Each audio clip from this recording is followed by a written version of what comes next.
পশ্চিমবঙ্গের সবচেয়ে বড় জ্বলন্ত সমস্যা বেকারত্ব এবং কর্মসংস্থানের ক্ষেত্রে শূন্যতা,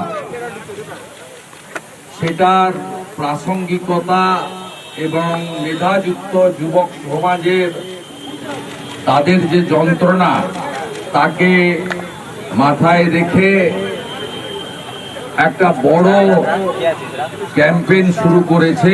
তার নাম হলো নিয়োগ চাই বিজেপি তাই। যুব মোর্চা এই কর্মসূচি নিয়েছে, অত্যন্ত হৃদয়গ্রাহী বাস্তবতা মেনে প্রাসঙ্গিক একটি স্লোগান রেখেছে, নিয়োগ চাই বিজেপি তাই। পরিবর্তন না এলে পশ্চিমবাংলার মেধাযুক্ত যুবক যুবতীদের কর্মসংস্থান হবে না এবং স্বচ্ছতার সঙ্গে চাকরির পরীক্ষাগুলি হবে না এবং তারা নিয়োগ পাবে না।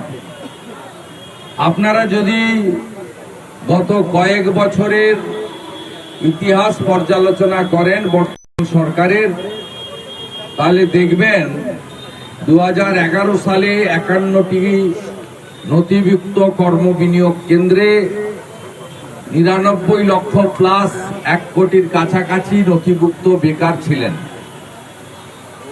আর এই রাজ্যের মুখ্যমন্ত্রী মিথ্যাচার এবং আসল ইস্যু থেকে সবসময় সরিয়ে দিয়ে চটকদারি রাজনীতিতে, নাটক ড্রামাতে বিশ্বাস করেন। তাই আসল বেকারত্বের সংখ্যা যাতে কোনোভাবে সংবাদ মাধ্যম, রাজনৈতিক দল, বিশেষ করে জনগণ জানতে না পারে, তিনি প্রথম কাজটা করেছিলেন কর্মবিনিয়োগ কেন্দ্র তুলে দেওয়া।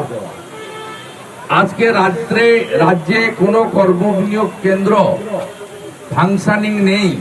কর্মবিনিয়োগ কেন্দ্রের আধিকারিক এমপ্লয়িদেরকে লেবার ডিপার্টমেন্টের সঙ্গে সংযুক্ত করে দেওয়া হয়েছে।